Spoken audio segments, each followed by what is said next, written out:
প্রিয় শিক্ষার্থীরা, কেমন আছো সকলে? আশা করি সকলে ভালো আছো। এই সংকট মুহূর্তে আমিও ভালো আছি। তো আজকে ভিডিও ক্লাসে তোমাদেরকে স্বাগতম। আজকের ক্লাসে আমি যে বিষয়টা আলোচনা করব তোমাদের, সেটা হচ্ছে বিদ্যুৎ ও চুম্বকের ঘটনা, 10ম অধ্যায়। তোমরা এই বিষয়টা অবশ্যই আমি মেসেঞ্জারে তোমাদের ক্লাস দিয়েছি, আজকে একটু সরাসরি দেখে নাও। হ্যাঁ, তো আজকে আমরা আলোচনা করব বিদ্যুৎ ও চুম্বকের ঘটনা। তো বিদ্যুৎ আমরা সকলেই কম বেশি জানি, আমাদের জীবনে সবচেয়ে গুরুত্বপূর্ণ এখন একটা অংশ হচ্ছে বিদ্যুৎ। বিদ্যুৎ না থাকলে অনেক কিছু স্থবির হয়ে পড়ে, তাই না? হ্যাঁ, বিদ্যুৎ আমাদের জীবনে কম্পালসারি হয়ে দাঁড়াইছে এখন। তো সেই বিদ্যুৎ আমরা কি, সেই সম্পর্কে একটু জানবো। বিদ্যুৎ হচ্ছে মূলত ইলেকট্রনের প্রবাহ, তাই না? যদি বলে যে বিদ্যুৎ কাকে বলে,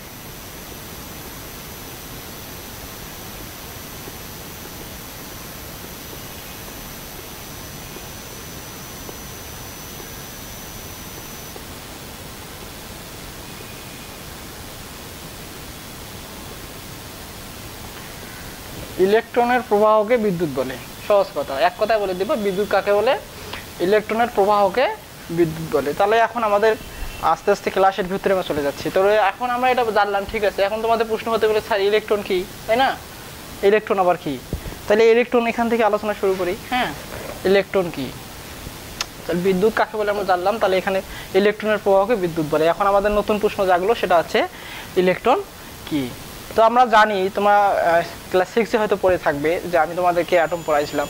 অর্থাৎ প্রত্যেক পদার্থকে যে আমরা ভেঙে ভেঙে ছোট ছোট করতে থাকি, একটা পদার্থ, যে কোনো একটা পদার্থ নেই, একে যদি আমরা ভেঙে ভেঙে ছোট ছোট টুকরায় করি, তাহলে একসময় দেখা যাবে অনেক ক্ষুদ্র ক্ষুদ্র অণু পাওয়া যাবে, তাই না?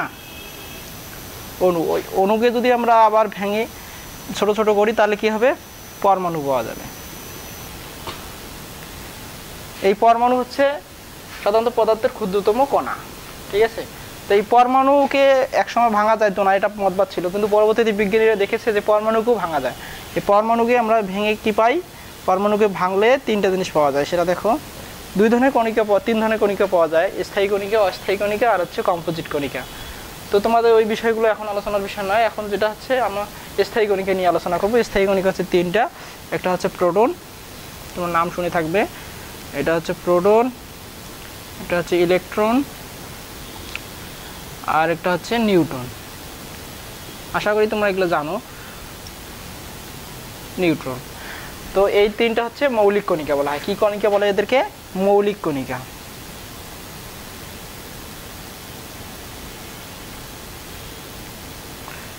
মৌলিক কণিকা অর্থাৎ এই কণিকাগুলোকে আর ভাঙা যায় না, অর্থাৎ এদেরকে আর ভাঙা যাবে না। অর্থাৎ অসংখ্য মৌলিক কণিকা দিয়ে পরমাণু গঠিত, আর অসংখ্য পরমাণু দিয়ে অণু গঠিত হয়, অসংখ্য অণু দিয়েই সাধারণত পদার্থ গঠিত হয়। তাহলে আচ্ছা, সবচেয়ে ক্ষুদ্রতম কণিকা হচ্ছে, পদার্থের ক্ষুদ্রতম কণিকা হচ্ছে পরমাণু, আর পরমাণুকে ভাঙলে যেগুলো কণিকা পাওয়া যায় সেটা হচ্ছে মৌলিক কণিকা বলে, প্রোটন, ইলেকট্রন, নিউট্রন। এই পরমাণুর মধ্যে এই তিনটা কণিকা থাকে। কিভাবে থাকে আমরা যদি একটা পিকচার আর্ট করে দেখি, একটা আমি যদি পরমাণুকে এইরকম বৃত্তের সঙ্গে কল্পনা করি, তাহলে এই বৃত্তের কেন্দ্রে অর্থাৎ এই সেন্টারে থাকবে, সাধারণত সেন্টারে থাকবে প্রোটন আর নিউট্রন, প্রোটন প্লাস নিউট্রন। এটা কোথায় থাকে? পরমাণুর কেন্দ্রে থাকে। এই কেন্দ্রটাকে নিউক্লিয়াস বলে। আর এই পরমাণুর চারিদিকে, এই কেন্দ্রের চারিদিকে কতগুলো বৃত্তাকার পথ থাকে, এগুলোকে বলা হয় কক্ষপথ। এই কক্ষপথগুলোতে ইলেকট্রন থাকে, ঠিক আছে? কক্ষপথগুলোতে ইলেকট্রন থাকে। তাহলে আমরা বুঝলাম যে পরমাণুর চারিদিকে যে কক্ষপথগুলো আছে সেগুলোতে ইলেকট্রন থাকে, আর পরমাণুর কেন্দ্রে প্রোটন এবং নিউট্রন থাকে। হ্যাঁ, এটা আরেকটা তোমাদের প্রশ্ন আসে, তা আমরা কি বুঝলাম যে তাহলে ইলেকট্রন কি? তাই এই ইলেকট্রন যা আছে, শেষ কক্ষপথে যে ইলেকট্রন আছে, এই ইলেকট্রনের প্রবাহ, অর্থাৎ এই পরমাণু, এক পরমাণু থেকে আর এক পরমাণুতে ইলেকট্রন যাবে, এভাবে যদি প্রবাহিত হতে থাকে, তাহলে সেটাই মূলত বিদ্যুৎ প্রবাহ, ঠিক আছে? এভাবে বিদ্যুতের সৃষ্টি হয়। এক পরমাণুর ইলেকট্রন থেকে আর এক পরমাণুতে ইলেকট্রন চলে যায়, স্থানান্তর হয়, এভাবেই বিদ্যুৎ সৃষ্টি হয়। তো আমরা প্রোটন, নিউট্রন আমরা জানলাম যে পরমাণুর কেন্দ্রে থাকে, আর কি কক্ষপথে থাকে, বা নিউক্লিয়াসের চারিদিকে কোথায় ইলেকট্রনগুলো থাকে, ঠিক আছে? এই হচ্ছে আমাদের টপিক। এখন একটা প্রশ্ন তোমাদের যেটা হয় সাধারণত, তোমরা দেখবে যে পরমাণু বিদ্যুৎ নিরপেক্ষ কেন, তাই না? প্রশ্নটা আসে, খ নাম্বারে আসে, পরমাণু বিদ্যুৎ নিরপেক্ষ কেন?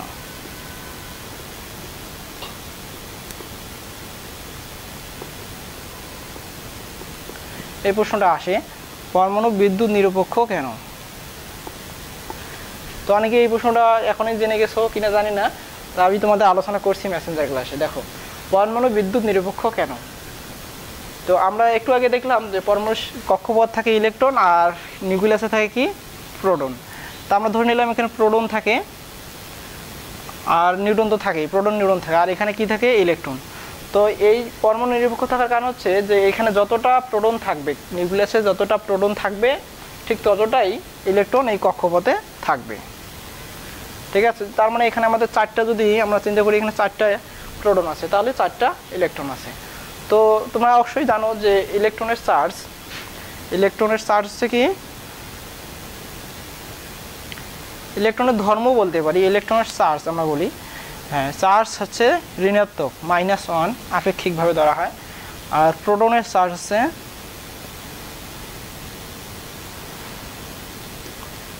ধনাত্মক +1, এটা আপেক্ষিক চার্জ। প্রকৃত চার্জের মান আছে, তোমরা ক্লাস 9-এ উঠলে জানতে পারবে। ওটা হচ্ছে আমি লিখে দিতে পারি, অর্থাৎ 1.6 মাইনাস গুণন 10⁻⁻19 কুলম, চার্জের একক হচ্ছে কুলম। এটা হচ্ছে ইলেকট্রনের ক্ষেত্রে, আর এইটাই প্লাস করে দিলে সেটা প্রোটনের চার্জ, এটা হচ্ছে প্রকৃত চার্জ। আমরা এই চার্জটা অনেক ক্ষুদ্র, সেজন্য সাধারণত হিসাব করার জন্য বা হিসাব নিকাশ সুবিধার জন্য আমরা -1 আর +1 ধরি। তো এটাই হচ্ছে এদের বৈশিষ্ট্য বলা যেতে পারে। তাহলে চার্জ কাকে বলবো আমরা? যে মৌলিক কণিকা আছে ইলেকট্রন ও প্রোটন, এদের বৈশিষ্ট্যমূলক ধর্মটাই হচ্ছে চার্জ। যদি তোমাদের মনে আবার প্রশ্ন জাগে যে আবার চার্জ কি, তো চার্জটাই সেটা হচ্ছে ইলেকট্রন প্রোটনের যে বৈশিষ্ট্য। ইলেকট্রন প্রোটনের কি আছে? শুধু ধনাত্মক চার্জ আছে, ঋণাত্মক চার্জ আছে, ভর আছে। তো এই চার্জটা হচ্ছে তাদের ধর্ম, আর এই জন্য এই চার্জ এইভাবে বলা হয় যে চার্জ কাকে বলবো? এই মৌলিক কণিকার বৈশিষ্ট্যমূলক ধর্মকেই চার্জ বলবো। কারণ নিউটনের কোনো চার্জ নেই, নিউটন হচ্ছে চার্জ নিরপেক্ষ, নিউটন চার্জ নিরপেক্ষ। ঠিক আছে, নিউটন চার্জ নিরপেক্ষ থাকায় এর কোনো চার্জ নেই। তাহলে চার্জ বলতে আমরা ইলেকট্রনের ঋণাত্মক চার্জ আর প্রোটনের ধনাত্মক চার্জকেই বুঝি, সেই জন্য। তাহলে এখন যদি পরমাণুতে যদি 4টা প্রোটন থাকে আর যদি 4টা ইলেকট্রন থাকে তাহলে কি হবে, তার চার্জ কি হবে? তাহলে দেখো, তাহলে আমরা ধরলাম 4টা প্রোটন এখানে আছে, তাহলে +4, আর যদি 4টা ইলেকট্রনও থাকে তাহলে কি হবে? -4, তাই না? সমান সমান ফলাফল কি 0, অর্থাৎ পরমাণু কিন্তু বিদ্যুৎ নিরপেক্ষ হয়ে গেল। তাহলে এখানে কোনো চার্জ নাই, ধনাত্মক চার্জও নেই, ঋণাত্মক চার্জও নেই পরমাণুতে, সেজন্য মূলত পরমাণু হচ্ছে চার্জ নিরপেক্ষ। তবে চার্জ নিরপেক্ষ সবসময় থাকবে না, আমরা তাকে চার্জ নিরপেক্ষ না করে চার্জ পক্ষপাত করে দিতে পারি। কিভাবে? যদি পরমাণু এখান থেকে একটা ইলেকট্রন আরেকটা পরমাণুতে চলে যায়, মনে করি এখানে আরেকটা পরমাণু আছে, ঠিক আছে, তো এইখানকার একটা ইলেকট্রন এখানে চলে আসে, তাহলে কিন্তু এই পরমাণুটা চার্জ নিরপেক্ষ থাকবে না। কেন থাকবে না? তখন ধরো যে এখানে 3টা ইলেকট্রন হয়ে গেল, মাইনাস চার্জ 3টা, -3, কিন্তু প্রোটন তো নিউক্লিয়াসে থাকে, প্রোটন তো স্থানান্তরিত হয় না, তাহলে প্রোটন 4টায় থাকলো, তাই না? তাহলে +1 বেশি হয়ে থাকলো, তখন এটা কি পজিটিভ হয়ে যাবে, এটা কি হয়ে যাবে, আর এখানে একটা ইলেকট্রন সংখ্যা বেশি হয়ে যাবে, সেজন্য এটা হয়ে যাবে নেগেটিভ, আর এটা হচ্ছে পজিটিভ। তার মানে একটা পজিটিভ চার্জ এখানে কিন্তু বেশি থাকলো। তো একটা পজিটিভ চার্জ বেশি থাকলো, তাহলে সে বিদ্যুৎ নিরপেক্ষ হবে না। ঠিক আছে, তাহলে যতটা পরমাণুতে, একটা পরমাণুতে যতটা ইলেকট্রন এবং যতটা প্রোটন থাকবে ততটাই কি থাকবে? ইলেকট্রন থাকবে। যদি যতটা প্রোটন এবং যতটা ইলেকট্রন থাকে সমান সমান থাকে, তাহলে কি হবে না? ওই পরমাণুটা বিদ্যুৎ নিরপেক্ষ হবে, অর্থাৎ চার্জযুক্ত হবে না। তা আমরা এই প্রশ্নটার উত্তর পেয়ে গেলাম। তোমাদের বইয়ে যে টপিক আছে ওই অনুযায়ী আমরা পড়তে থাকি, হ্যাঁ, তাহলে আধান এবং চার্জের উৎপত্তির বিষয়টা আমি কিন্তু অলরেডি একটু টাচ দিয়ে ফেললাম, কীভাবে চার্জ উৎপন্ন হয়। তার আগে তোমার একটা পরীক্ষা করতে পারো বাসায়, হ্যাঁ, কীরকম পরীক্ষা করতে পারো? একটা কাঁচের বোতলকে যদি আমরা সিল্কের কাপড় দিয়ে ঘষি, হ্যাঁ, তাহলে দেখা যাবে ওই সিল্কের কাপড়টা আর কাঁচের বোতলটা চার্জযুক্ত হবে। কীভাবে বুঝবো আমরা? যদি আমরা কোনো কাগজের টুকরা, ছোটো ছোটো টুকরা তাকে স্পর্শ করাই, অথবা 2টা কাঁচের বোতল সিল্কের কাপড় দিয়ে ঘষার পরে একসঙ্গে যুক্ত করি, তাহলে আমরা বুঝতে পারবো যে পরস্পরকে এরা বিকর্ষণ করতেছে, হ্যাঁ, তাহলে এখানে আমরা বুঝতে পারবো যে ওখানে চার্জ উৎপন্ন হয়েছে। অথবা তোমাদের তো সকলেই মাথায় চিরুনি করো, তাই না? তো মাথায় চিরুনি করার পর, বিশেষ করে শীতকালে এই ঘটনাটা ঘটে থাকে, ছোটো ছোটো কাগজের টুকরা করে আগে রাখবে, তারপর মাথায় চিরুনি করবে, করার পর ওই চিরুনি দিয়ে কাগজের টুকরোগুলোকে স্পর্শ করার চেষ্টা করবে, দেখবে যে ও কাগজের টুকরোগুলো লাভ দিয়ে চিরুনিকে আকর্ষণ করতেছে, ধরার চেষ্টা করতেছে, ওখানে তার চিরুনির গায়ে লেগে যাচ্ছে। তো এটা কীভাবে সম্ভব, এটাতে কী হয় আসলে মূলত এখানে কি হয়, পৃথিবীতে যত বস্তু আছে এগুলোদের মধ্যে ইলেকট্রনটা আসক্তি থাকে, কেউ ইলেকট্রন চায় কেউ ইলেকট্রন ছেড়ে দেয়। তো যখন দুইটা বস্তুর মধ্যে ঘর্ষণ হয় তো যেটার ইলেকট্রনের চাওয়া পাওয়া বেশি বা ইলেকট্রনের প্রতি আসক্তি বেশি সেটা ইলেকট্রনকে টেনে নেয় অন্য বস্তুর কাছ থেকে, আর যে বস্তুটা ইলেকট্রন ছেড়ে দেওয়ার প্রবণতা বেশি সে তাকে ইলেকট্রন ছেড়ে দেয়। তো ইলেকট্রন ছেড়ে দিলে কি হয়, ধনাত্মক চার্জ বেড়ে যায়, সেজন্য সেটা ধনাত্মক চার্জযুক্ত বস্তুতে পরিণত হয়ে যায়। আর ইলেকট্রন যদি গ্রহণ করে তাহলে সেখানে ইলেকট্রনের সংখ্যা অর্থাৎ মাইনাস চার্জ অর্থাৎ ঋণাত্মক চার্জের সংখ্যা বেড়ে যায়, সেজন্য এটা ঋণাত্মক চার্জযুক্ত হয়ে যায়। আমি একটু উদাহরণ দিয়ে দেখাচ্ছি। আমি একটা উদাহরণ দিই, যেমন সোডিয়াম, এখানে চিন্তা করি সোডিয়াম একটা মৌল, তোমরা জানবে এর শেষ কক্ষপথে একটা ইলেকট্রন আছে, সেই ইলেকট্রনটা যদি সে ছেড়ে দেয়, ইলেকট্রনকে ই দিয়ে প্রকাশ করা হয়, ই মাইনাস, তো ইলেকট্রনটাকে ছেড়ে দেয় তাহলে সোডিয়াম কী হয়ে যাবে, প্লাস হয়ে যাবে। হ্যাঁ, আর যদি ক্লোরিন আছে, ক্লোরিনের শেষ কক্ষপথে ইলেকট্রন আছে 7টা ইলেকট্রন আছে, শেষ কক্ষপথটা দেখাচ্ছি শুধু, এ যদি একটা ইলেকট্রন গ্রহণ করে তাহলে কি হবে, ক্লোরিন মাইনাস হয়ে যাবে অর্থাৎ ঋণাত্মক চার্জ হয়ে যাবে, কারণ এখানে 7টা ইলেকট্রন আছে আর একটা ইলেকট্রন আসে যুক্ত হবে 8টা, শেষ কক্ষপথে 8টা ইলেকট্রন, তাই একটা ইলেকট্রন অর্থাৎ একটা ঋণাত্মক চার্জ বেড়ে যাবে, সেই বেড়ে যাওয়া চার্জটাকে আমরা এখানে দেখাবো। আর এখানে একটা ইলেকট্রন কমে যাওয়ার কারণে কেন্দ্রে একটা চার্জ বেড়ে যাবে, ধনাত্মক চার্জ বেড়ে যাবে, অর্থাৎ 11টা করে আছে, 11টা প্রোটন হয়ে যাবে আর 10টা ইলেকট্রন হয়ে যাবে, তাহলে এখানে একটা চার্জ ধনাত্মক চার্জ বেড়ে যাবে, ওটাকে আমরা প্লাস দিয়ে দেখাবো। এভাবে দুইটা যদি চার্জ বেড়ে যায় তাহলে 2 প্লাস লিখবো, তিনটা যদি চার্জ বেড়ে যায় তাহলে কি 3 প্লাস লিখবো, ঠিক আছে। তো এইভাবেই মূলত চার্জ দিতে হয়। এখন এই সোডিয়াম আর ক্লোরিন যদি আমরা ঘর্ষণ দিই বা এদেরকে সংযুক্ত করি তাহলে কি হবে, এরা পরস্পরের সঙ্গে যুক্ত হওয়ার সময় ইলেকট্রন এইভাবে আদান প্রদান করবে। যেমন আমরা যদি একটা বেলুনকে যদি আমরা রেশম কাপড় দিয়ে ঘষি, তারপর কি করব, রেশম কাপড় দিয়ে ঘষলে কি হবে, বেলুনটার থেকে একটা ইলেকট্রন রেশম কাপড়ে চলে যাবে, তাহলে রেশম কাপড়টা কি হয়ে যাবে, ঋণাত্মক চার্জযুক্ত হবে আর বেলুনটা ধনাত্মক চার্জযুক্ত হবে। এরকম দুইটা বেলুনকে যদি আমরা পরস্পর যুক্ত করি, বেলুন দুইটা পরস্পরকে কি বিকর্ষণ করবে, কারণ এই বেলুনটাও ধনাত্মক চার্জযুক্ত হয়েছে আর অপর বেলুনটাও কি ধনাত্মক চার্জযুক্ত হয়েছে, তাহলে ধনাত্মক চার্জ পরস্পরকে কি করবে, বিকর্ষণ করবে। তো আমরা এখান থেকে কিন্তু আমরা বুঝতে পারলাম যে মূলত ঘর্ষণের ফলেই, হ্যাঁ, ঘর্ষণের ফলেই চার্জের উৎপত্তি হয়। তবে চার্জের উৎপত্তি হয় বলা যাবে না, আসলে চার্জের উৎপত্তি নতুন করে উৎপত্তি হয় না, চার্জ মূলত ওখানে পরমাণুর মধ্যে থাকে। হ্যাঁ, চার্জ পরমাণুর মধ্যেই থাকে, অর্থাৎ ইলেকট্রন প্রোটন তো পরমাণুর মধ্যেই থাকে, ওখানে তো নতুন করে ইলেকট্রন প্রোটন সৃষ্টি হয় না। তো এই জাস্ট কী হয়, একটা পরমাণু থেকে ইলেকট্রন আর একটা অপর পরমাণুতে চলে যায়, এভাবেই কিন্তু চার্জের সৃষ্টি হয়। তো এটা কখন চলে যাবে, কোনো কারণে যদি ঘর্ষণ হয়, ঘর্ষণের ফলেই কিন্তু মূলত চার্জের সৃষ্টি হয়, ঠিক আছে। তো আমরা বিষয়টা কি বুঝছি তো, তাই না। এখন বিষয় হচ্ছে চার্জের ধর্ম। চার্জের উৎপত্তি আমরা জানলাম, এখন চার্জের ধর্ম কি।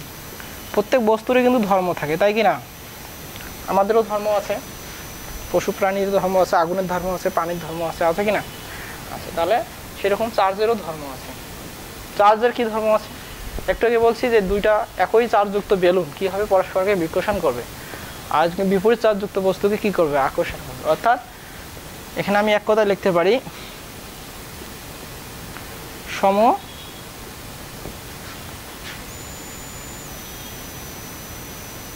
সমচার্জ যুক্ত বস্তু পরস্পরকে কি করবে, পরস্পরকে বিকর্ষণ করে, তাই না, পরস্পরকে বিকর্ষণ করে। আর একটা কি কাজ, আর বিপরীত ধর্মী চার্জযুক্ত বিপরীত চার্জযুক্ত বস্তু, বিপরীত চার্জযুক্ত বস্তু কি করে, পরস্পরকে আকর্ষণ করে। এটা মূলত সৃষ্টিকর্তার একটা, হ্যাঁ কি বলবো, এটা সব জিনিসের মধ্যে এমন একটা করে তৈরি করে রাখছে, দেখবা তোমরা যেই জিনিসটা আমাদের নাই সেই জিনিসটা যদি অন্য কাছে আমরা দেখি সেটা পাওয়ার আমাদের ইচ্ছা জাগে, তাই কি না। অর্থাৎ এর ধনাত্মক চার্জ আছে, ঋণাত্মক চার্জকে চায়, তাই না, ঋণাত্মক চার্জের কাছে জানে আরো কি আছে, সেই জন্য তাকে সে আকর্ষণ করতে চায়। আর ঠিক এরকম করে আবার ঋণাত্মক চার্জকে বিকর্ষণ করে, কেন, কারণ তার কাছে যেটা আছে ওর কাছে ওটা আছে, সেজন্য তার প্রতি তার কোনো ইন্টারেস্ট নাই, মানে কোনো আগ্রহ নাই, তাকে আকর্ষণ সে করে না, সরায় দেয় আরো, তাই কি না। তো ঠিক এরকম যদি দুইটাই ধনাত্মক চার্জ হয়, যেমন এটা পজিটিভ চার্জ এটাও পজিটিভ চার্জ, তাহলে কি হবে এখানে বিক্রোশন হবে,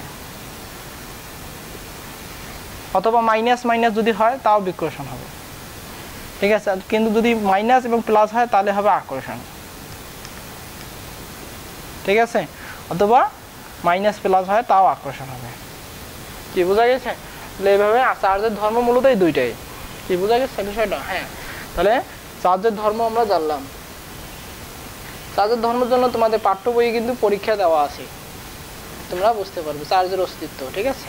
তো আমি এখন একটু বিষয় মনে করি। তাহলে আমরা যদি দেখি কোনো বস্তুতে চার্জ উৎপন্ন হয়ে যায়, ধরো যে বেলুনে অথবা চিরুনিতে চার্জ উৎপন্ন হয়ে গেছে, এক্ষেত্রে যদি আমরা হাত দিয়ে টাচ করি ওই বেলুনটাতে, তাহলে কি হয়ে যাবে, ওই বেলুনের চার্জ কিছুক্ষণ পর থাকবে না। পরে যেমন আমরা চিরুনি দিয়ে মাথা করার পর যে কাগজের টুকরোতে স্পর্শ করাই, অথবা ওই চিরুনিটা অন্য কোথাও ধাতব তারে বা হাত দিয়ে স্পর্শ করি, অথবা মাটিতে স্পর্শ করি, তাহলে কি হবে, দেখবো যে পরক্ষণে আর চিরুনিটাতে কি কোনো আকর্ষণ করতেছে না, চিরুনিটা কাগজের টুকরাকে আকর্ষণ করতেছে।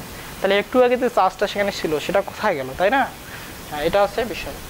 তো চার্জ কিন্তু এক জায়গা থেকে আরেক জায়গায় চলে যেতে পারে সে যদি সুযোগ পায়, তাই কি না? তো এই চার্জ যখন কোনো বস্তুর মধ্যে উৎপন্ন হয়ে থাকে, যেমন আমরা যদি ধরি যে চার্জযুক্ত বেলুন,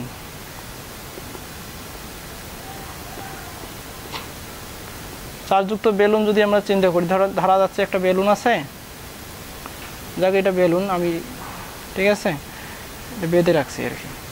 তো এই বেলুন যদি ধনাত্মক চার্জযুক্ত হয়, ধনাত্মক চার্জযুক্ত এটা বেলুন হয়, তো এইখানে যদি আমি একটা কোনো পরিবাহী তার দিয়ে যুক্ত করি, তাহলে কি হবে, এই চার্জটা এই দিক দিয়ে চলে যাবে, ঠিক আছে, চার্জ স্থানান্তরিত হয়।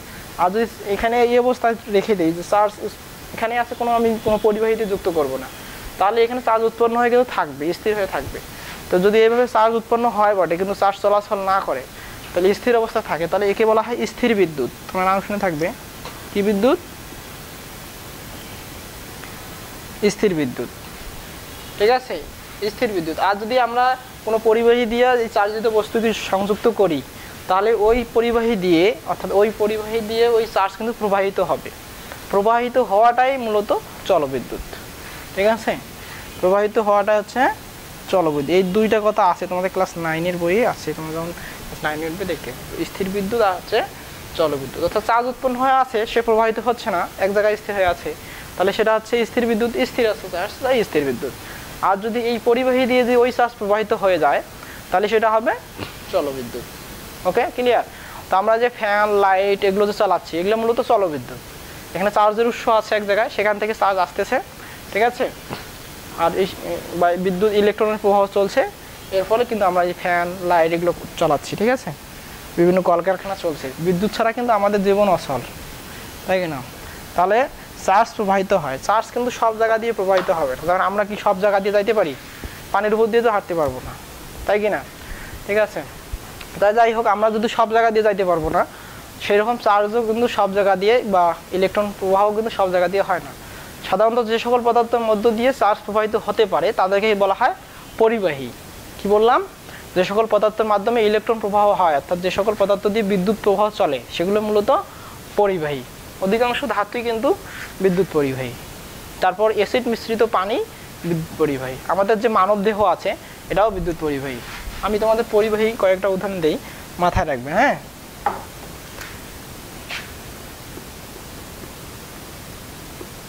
পরিবাহী, তাহলে বলছি যে ধাতু, যতগুলো ধাতু আছে এগুলো হচ্ছে বিদ্যুৎ পরিবাহী। তারপর অ্যাসিড বা ক্ষার মিশ্রিত পানি, অ্যাসিড বা ক্ষার মিশ্রিত পানি। শুধু বিশুদ্ধ পানি কি বিদ্যুৎ পরিবহন করে না, কিন্তু তোমরা এটা জেনে রাখবে, এমনিতে বিশুদ্ধ পানি কখনোই বিদ্যুৎ পরিবহন করে না। এখানে অ্যাসিড, ক্ষার অথবা অন্য কোনো ভেজাল থাকলেই মূলত পানি বিদ্যুৎ প্রবাহ করে, তাছাড়া বিদ্যুৎ পরিবহন করে না। তারপর মাটিও কিন্তু বিদ্যুৎ প্রবাহ করে, মাটিতে হয় সাধারণত, মাটিতে খুব কম হয়, পানিতে সবচেয়ে বেশি হয়। আর হচ্ছে মানব দেহ, তারপর যে কোনো ভেজা কাঠ হোক, ঠিক আছে, ভেজা কাঠ, বাঁশ হতে পারে, ঠিক আছে, তো এগুলো কিন্তু বিদ্যুৎ পরিবহন করে। এই জন্য আমরা যদি কোথাও কেউ বৈদ্যুতিক শক খায়, তাহলে আমরা কখনোই যেন কি কাঁচা বাঁশ বা কাঁচা কাঠ দিয়ে যেন তাকে কি করি না, আঘাত করি না, হলে আমরাও কিন্তু বিদ্যুতের শক খেয়ে যাব। এই বিষয়টা তোমাদের মাথায় রাখতে হবে। কেউ যদি বিদ্যুৎ শক লাগে তাহলে কি করতে হবে, তাকে শুকনা বাঁশ অথবা শুকনা কাঠ দিয়ে আঘাত করে ছিনিয়ে নিতে হবে। কি বিষয়টা বোঝা গেছে? তো এই হচ্ছে পরিবাহী। তাহলে যেগুলো পদার্থ আবার কি করে না, বিদ্যুৎ পরিবহন করে না সাধারণত, তাদেরকে বলা হয় অপরিবাহী। অপরিবাহী পদার্থ কি সাধারণত, এই যে আমরা একটু আগে লিখছি, যদি কাঠ লিখি, শুকনা কাঠ হতে পারে, তারপর কাঁচ, প্লাস্টিক, ঠিক আছে, এগুলো হচ্ছে বিদ্যুৎ অপরিবাহী। প্লাস্টিক এগুলো দিয়ে বিদ্যুৎ পরিবাহী হয়। আচ্ছা, আমরা এই পর্যন্ত জানলাম যে পরিবাহী আর অপরিবাহী, কিন্তু আরও একটা পদার্থ আছে, সেটা হচ্ছে অর্ধপরিবাহী।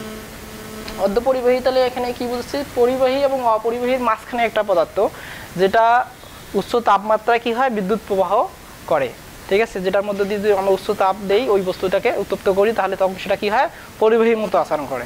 আবার তাপ কম হলে কি হয়, সে অপরিবাহীর মতো আচরণ করে, সেজন্য তাকে বলা হয় এই জন্য অর্ধপরিবাহী। অর্ধপরিবাহী একটা ছন্দ আছে, আমি তোমাকে ছন্দ দিয়ে অর্ধপরিবাহীগুলোর নাম দিচ্ছি। হ্যাঁ, দেখো, অর্ধপরিবাহী ছন্দটা লিখে দিচ্ছি। ছন্দটা দেখো, সহজ, জি বিআই, তোমাদের বিআই থাকে না অনেক সময়, জি বিআই, আমাদের ওইদিকে বিআই বলা হয়, তাই না, জি বিআই শিগগির আসেন।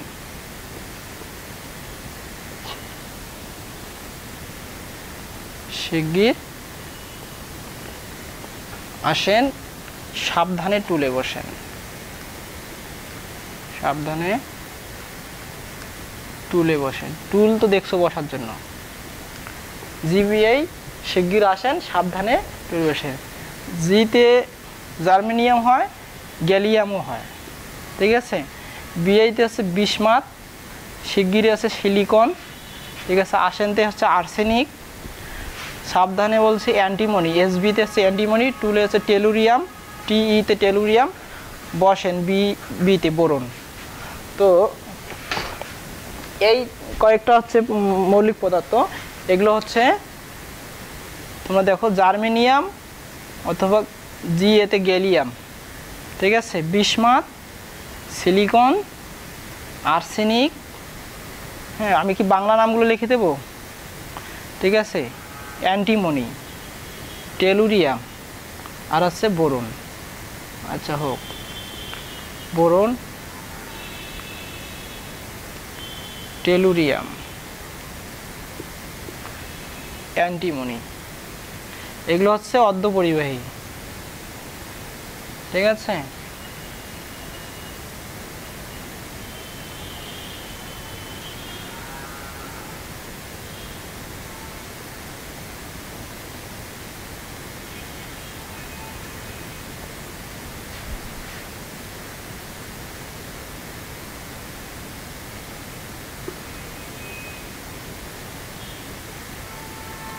গ্যালিয়াম, ঠিক আছে। তার মানে জিপিআই শিগগির আসেন, সাবধানে টুলে বসেন। এভাবে তোমরা অর্ধপরিবাহীগুলোর নাম মনে রাখতে পারবে খুব সহজেই, ঠিক আছে। এই হচ্ছে অর্ধপরিবাহী। তাহলে আমরা বিদ্যুৎ নিয়ে মোটামুটি অনেক কিছু জানলাম, তাই না। প্রথমে জানলাম বিদ্যুৎ কি, ইলেকট্রনের প্রবাহকে বিদ্যুৎ বলে, তাই কি না। তারপর কি হয়, বিদ্যুৎকে জানতে গিয়ে আমরা ইলেকট্রন জানলাম, ইলেকট্রন কি সেটা জানলাম। ইলেকট্রন হচ্ছে পদার্থের মৌলিক কণিকা, তাই না, 3টি মৌলিক কণিকা আছে, তার মধ্যে একটি। তো এই ইলেকট্রন কোথায় থাকে আমরা জানলাম, পরমাণুতে থাকে। পরমাণু কোথায় থাকে, পরমাণুর বাইরের কক্ষপথে থাকে।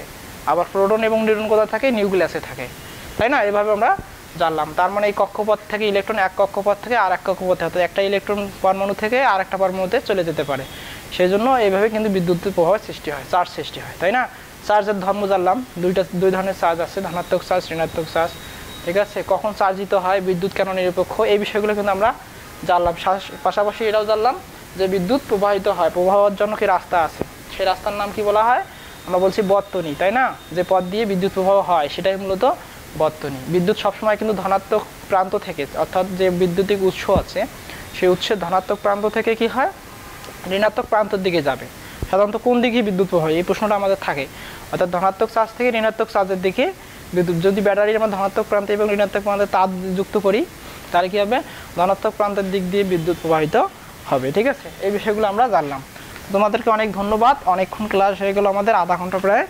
ভালো থাকবে। আর এই অধ্যায়টা পড়ো তোমরা, সমস্যা নাই, ভালো করে পড়ো বাসায়। না বুঝলে মেসেঞ্জার ক্লাসে আমাকে নক করবে। হ্যাঁ, আর আমরা পরবর্তীতে চুম্বক নিয়ে আলোচনা করবো। আজকে এই পর্যন্তই। সবাই সুস্থ থাকো, ভালো থাকো, সবাইকে অনেক ধন্যবাদ।